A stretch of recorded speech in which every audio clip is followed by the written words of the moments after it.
George built an empire from nothing. His son had an MBA from Manchester, but when George fell sick, the business collapsed in 6 months. This is the story of what went wrong. George was 17 when he arrived in Accra. No education, no connections, just calloused hands and determination. For 2 years, nothing changed, just cement, sweat, and survival. Then came the moment. His foreman sent him to collect materials. The shopkeeper wasn't there. George waited. A truck screeched to a stop outside. A construction company, desperate, behind schedule, needed materials now. "Do you know where we can find cement? Quickly." George knew a shop 20 meters away. What happened next changed his life. They bought everything, thousands of Cedis worth. When the shopkeeper returned and learned George had brought them, he pressed 200 Cedis into George's palm.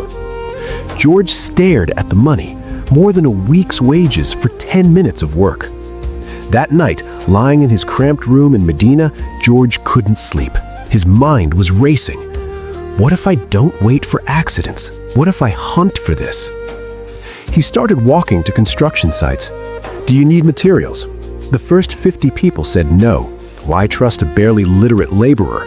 But George kept going. He memorized prices, every supplier, every material, every discount. Since he couldn't write them down, his memory became sharper than any ledger. Within a year, his commissions exceeded his wages. By year 15, he was supplying half the major projects in Accra. George was winning. Then came the day that nearly destroyed everything. A supplier handed him papers. George made his mark, an X where his signature should be. The supplier switched the papers. What George thought was 50,000 Cedis was actually 150,000 Cedis. 6 months of profit, gone. That night, George sat alone in his office, staring at the bank statement a friend had read to him. He made a vow that would shape everything. "My children will never sign with an X. They will have the education I never had. They will have everything I never had." He had no idea this vow would nearly cost him everything he'd built. George married Grace at 35. They had 3 children, Michael, Sarah, and Daniel. From the day they were born, George wrapped them in protection. The best schools, private tutors, holidays in London and Dubai. "You will never suffer what I suffered," he told them. The children visited the shops sometimes, Saturdays, holidays. Michael would sit in the office while George negotiated. Sarah would walk through the warehouse. Daniel would scroll on his phone. An hour or two, then back to their air-conditioned home in East Legon. George told himself, "They're children. Let them enjoy their childhood." When Michael was 14, he asked about the business during dinner one evening. George's face lit up. "I want you to learn, son, but first get your education, your degree, your MBA. I don't want you to make the mistakes I made. You'll run this properly with real knowledge, not fumbling like I did." Michael nodded and went back to his homework. After high school, all 3 went abroad. Michael got his MBA from Manchester, Sarah studied international business, Daniel did finance. George paid every fee, beaming with pride. When they came home for holidays, they'd visit the shops briefly, say hello to employees, maybe look at some paperwork, then back to restaurants and malls. George watched his children and felt satisfied. "I did it. I gave them everything I never had." He had no idea what was coming. George was 60 when his body gave out. The sickness came fast. Within weeks, he couldn't manage the business. Michael had just finished his MBA. George called him home. "I need you to take over, just until I recover." Michael felt a flutter of nerves, but pushed it down. He'd studied supply chain management, operations, strategic planning. He'd visited the shops his whole life. How hard could it be? "Don't worry, Father. I'll handle everything." Day 3. A customer called. "We need 10 trips of sharp sand, 5 of dust, 200 bags of gassem." Michael paused. What's a trip in this context? Silence on the other end. Then, "You're joking, right?" Week 2. Michael quoted prices from the computer. Customers exploded. Your father gives me better rates than this. What are you trying to pull? Michael frantically searched the files. Nothing. No record of special pricing. No documentation. It was all in George's head. Month 2, a foreman called furious. Where's our delivery? Your father promised Tuesday. Michael searched everywhere. No record. Akosua, the longtime employee, sighed. Mr. George arranged it directly with the team of Supplier. It's not in the system. He handles big customers differently. 12 years of trust. Michael felt something crack. Why isn't it in the system? A supplier delivered cement. Michael inspected it. Looked fine. He signed off. 3 days later, customers were furious. The cement was substandard, weak, unusable. 2 major contractors switched to competitors immediately. Then came the 80,000 Cedis. A supplier demanded payment up front. Michael had seen his father pay up front before. He transferred the money. The materials never came. The supplier vanished. When Akosua heard, she closed her eyes. Mr. George would never pay that supplier up front. He knows who to trust. It takes years to know. We can't run a business on gut feelings, Michael shot back. But the money was gone. Month 6. Akosu quit. Then Samuel. Then Yao. The people who'd built this with George, gone. Customer complaints tripled. Revenue dropped 60%. Michael was working 16-hour days, drowning in a business he thought he understood. Every night, alone in that office, he asked himself, what am I doing wrong? I have the better education. I've been around this business my whole life. Why is everything falling apart? He had no idea. 2 years later, George recovered. Slower than expected. Older. Weaker. The first thing he did was visit his main shop. He stood in the doorway of the warehouse and felt his chest tighten. The layout was wrong. Materials mixed where they shouldn't be. The organization he'd spent 20 years perfecting, destroyed. He walked to the office. New computers everywhere, but Akosu's desk was empty. Samuel's was empty. George opened the ledgers. His hands shook as he read the numbers. Revenue, down 60%. 8 of his 10 biggest customers, gone. Debt, mounting. The business he'd spent 20 years building was on the edge of collapse. He called Michael into the office. What happened? Michael looked exhausted, defensive, confused. I don't understand, Father. I did everything right. I've been coming to these shops since I was a child. I watched you work hundreds of times. Come with me. George led Michael through the warehouse. He stopped at a stack of cement bags. What do you see? Cement bags, Diamond brand. George squeezed one. This one's good. That one, he pointed, substandard. The texture's wrong. Can you feel it? Michael squeezed both.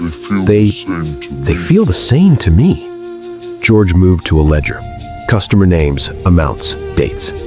This customer, Kofi at Trisaco. What do you know about him? He orders regularly? Large volumes? He's been with me 13 years. His crew starts at 6 a.m., so he needs delivery by 5:30. He pays in 45 days, never late. His project manager is his nephew. If you go through him instead of Kofi directly, the order gets delayed. When his wife had surgery 2 years ago, I extended his credit to 90 days, no questions. George looked at Michael for a long moment. You've met Kofi 20 times over the years, but did you know Kofi? Michael said nothing. George continued. You came here on Saturdays for a couple hours. You saw transactions. You watched me check materials, negotiate deals, arrange deliveries. You saw me do it. He paused. But Michael, I've done it 10,000 times.